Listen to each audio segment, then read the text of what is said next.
Crazy Sea Stories.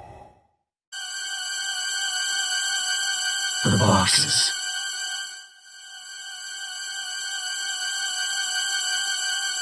There was no name on the building. No sign, no address, no indication that it even belonged to the world outside. It stood at the edge of an industrial district, windowless and wide, its metal walls stained by decades of rain and silence. Few noticed it, and fewer still dared to question the steady rumble of trucks that came and went long after midnight. Inside, the air was stale dry, papery, and strangely cold. A sound echoed through the cavernous interior, the faint scrape of cardboard against concrete, the hollow clatter of something fragile shifting inside.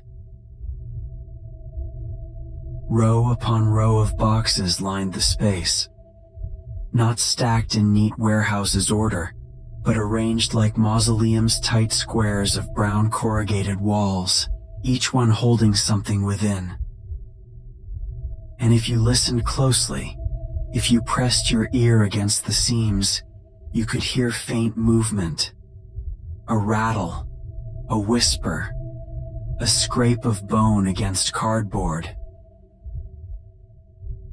The workers knew better than to ask questions.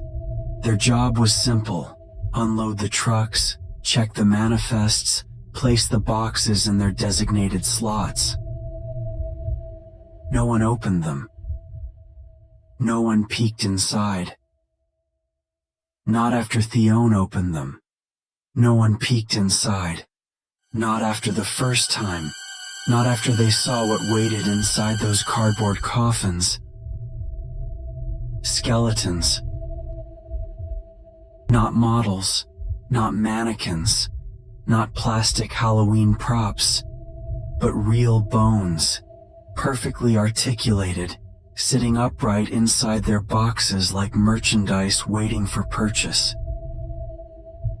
Some were whole, some were missing pieces, an arm here, a jaw there, ribs scattered like loose packaging.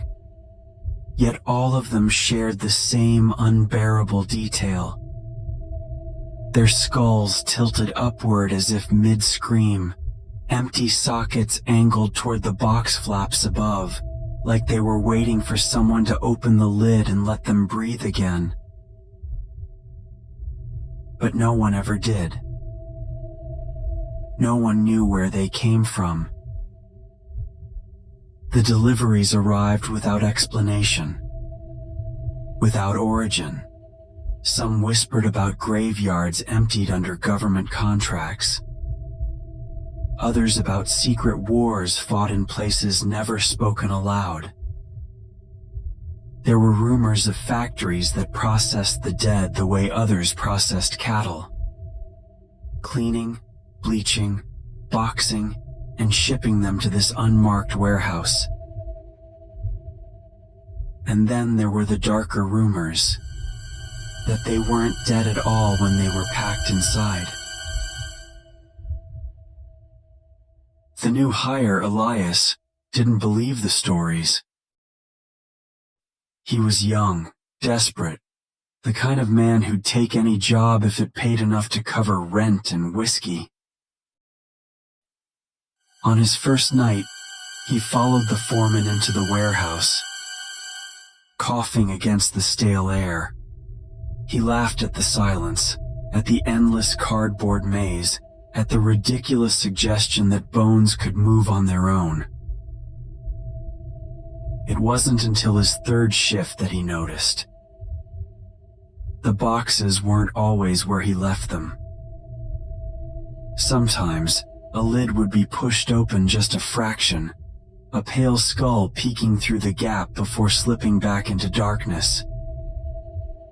Sometimes he would catch a faint rattling, like skeletal fingers drumming impatiently against the inside. One night, while hauling a box into its slot, Elias felt movement inside. He froze, hand pressed against the cardboard, his pulse thundering in his throat. Something shifted within a knee, maybe, or a hand pressing back against the thin barrier between them. And then, a knock. 3 sharp, deliberate knocks from inside the box. He told the foreman. The foreman only stared at him with eyes sunken from sleepless years, lips pale and thin. "Don't answer," the foreman said. "Don't ever answer." But Elias couldn't let it go. On his next shift, he lingered in the aisles long after the others left. He found the box again, traced his trembling fingers along its seams. He whispered, "Who's in there?" For a moment there was silence. Then faintly, a voice dry, brittle like words formed from dust. "Help us." He tore the box open. The cardboard peeled back, spilling out a stench like centuries of rot trapped in paper. Inside sat a skeleton, whole and intact, its bones yellowed but strangely fresh, as if drained of flesh only yesterday. Its jaw moved, its empty sockets turned to meet his. "You shouldn't have opened it," it whispered. Before Elias could scream, the skeleton lunged. Its bony hands clamped around his throat with impossible strength. The box seemed to stretch around him, the walls of cardboard growing taller, thicker, sealing shut. His co-workers found nothing the next morning, but an extra box slotted neatly into the aisle. Heavier than the others, its seams rattling faintly from within. The warehouse grew fuller with each passing month. The trucks came more often now, unloading crates of silence and death. New hires arrived, vanished, replaced by more who didn't ask questions. But the boxes no longer stayed still. They shifted at night, shuffling across the concrete floor. Sometimes, when the lights flickered, a box would be missing from its row, only to be found later, lid open, empty.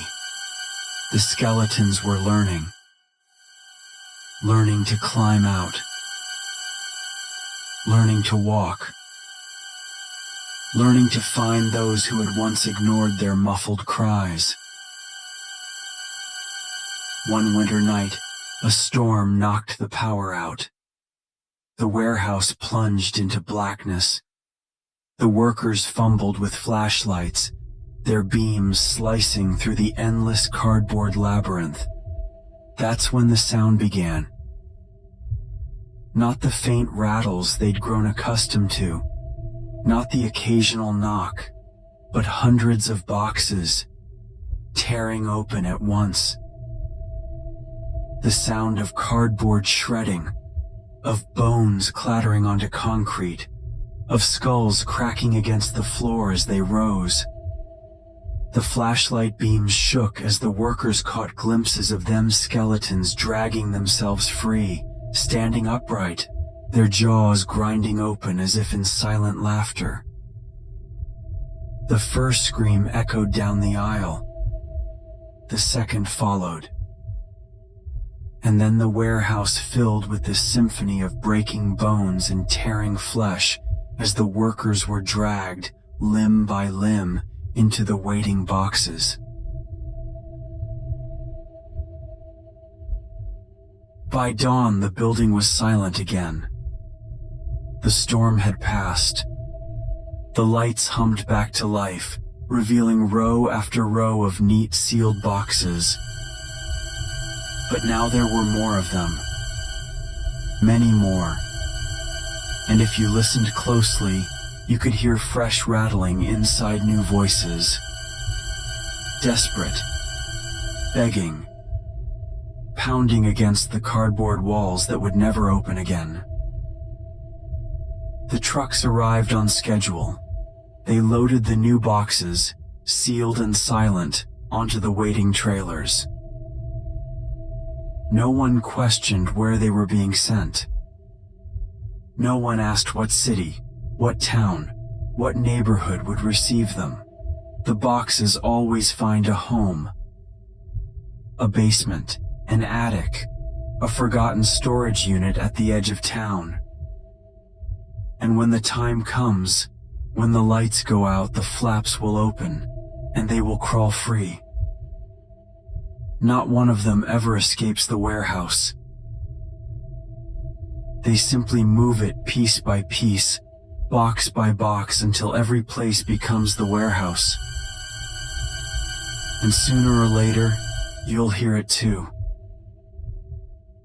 That faint knock from inside a box you don't remember owning.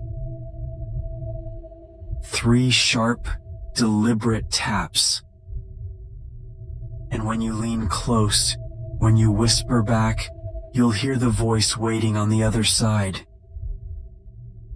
Help us. And then the lid will open.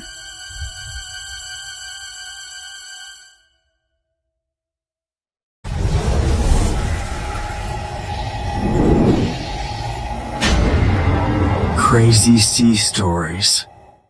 If you like these stories, subscribe for more. The dark between the windows.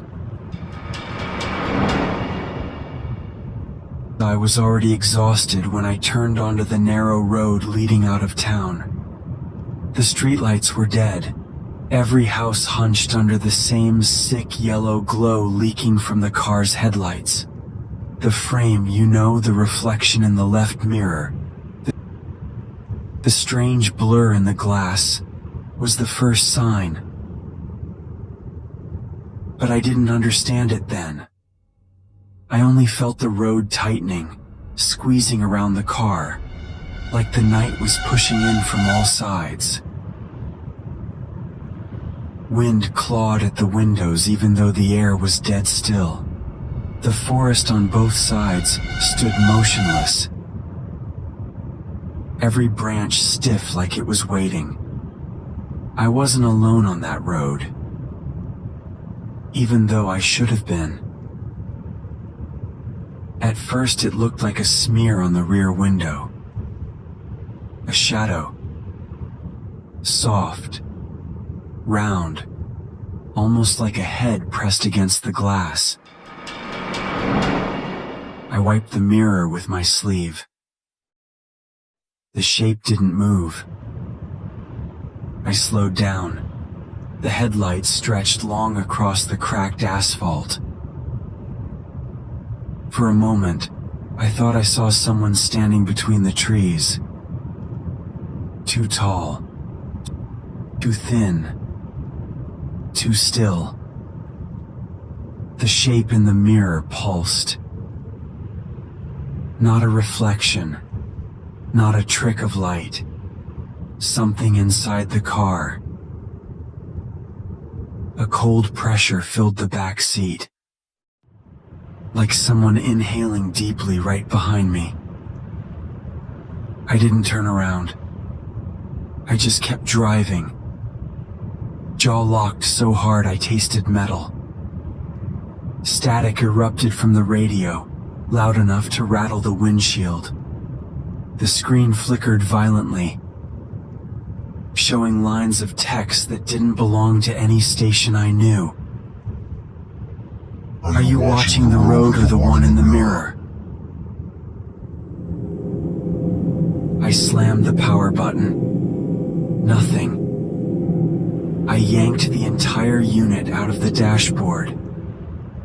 Still the voice whispered through sparks and broken wires. It got in when you stopped at the light. You shouldn't have looked at it. My breath fogged the windshield, though the heater was off. Then I heard it. The soft, wet sound of something settling deeper into the leather of the back seat. Every instinct told me not to look. Fear like that doesn't come from imagination, it comes from memory. Some ancient part of the brain recognizing a shape we evolved to avoid. But the mirror drew my eyes like a hook. The smear had a face now, not shaped like a human face should be. Bulging skin, no eyes. A mouth that stretched far too wide, frozen in some grotesque imitation of a smile. And it was leaning forward, closer to me. I pressed the gas pedal until my legs shook. The car screamed down the road. But the thing in the back seat leaned in, its mouth opening as if to whisper directly into my spine. Headlights ahead. A police roadblock. I slowed down, desperate, shaking, ready to throw myself at anyone alive. 2 officers approached. One tapped the window. "You all right? You're driving erratically." I opened my mouth, but the smell hit me first. Rot. Damp earth. Something old sticking to the air in a way that made my skin crawl. Then I noticed the glass of the window warping. Just barely. Like someone was breathing against it from inside the door. I whispered, "It's in the car." The officer leaned, looked into the back seat.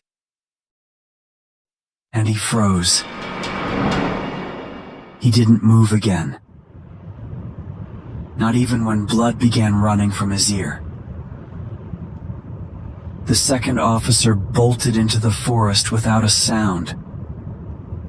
Something giggled from the back seat. Wet, glottal, delighted. I drove through the checkpoint with the door still open. I should have reached the highway in 5 minutes. It never came. The road looped, bent, repeated. Trees leaned closer, and each time they did, they looked less like trees and more like silhouettes of people with their arms stretched toward the car. I passed the same collapsed road sign 3 times, the same dented guardrail. The same animal lying on the road, except the second time. Its head turned slowly as I passed, following the car with blind, glassy eyes. The creature in my back seat whispered, "You took the wrong road. You looked at me. Now, you are mine to take." Eventually, the road opened into a bridge stretching over a black, silent river. No railings, no lights, just a trembling strip of concrete. Halfway across, the engine died. Not stalled, not sputtered. It went silent like someone crushed its heart. The back seat groaned as the thing shifted forward, pressing against the driver's headrest. I didn't look, not at first, but the mirror caught me again. Its face filled the glass entirely, mouth split to the jawbone, skin stretched but never tearing, teeth blooming outward like a second smile forming beneath the first. It whispered, "You are going to walk from here. Leave the door open. I only follow when invited." My hand reached for the door handle without my permission, fingers trembling, skin cold. I stepped out onto the bridge, The car door creaked open behind me. Footsteps followed. Wet, soft, too many joints clicking in every step. I tried running, but the bridge had no end. The river below churned with shapes that moved against the current arms. Legs, faces dragging themselves along the water's surface, all looking up at me. Behind me, something breathed deeply. Slowly, savoring the moment. I turned at last. The frame from your video, the blur in the mirror, the thing I had been trying to deny. It was no longer in the car. It stood on the bridge with me. Its smile widened, splitting its skull in half, the sound of bone and sinew peeling open like wet bark. The last thing I felt was its hand on my shoulder. Cold, gentle, almost human. And then, nothing. No light. No escape. No end. Just the dark between the windows, swallowing everything.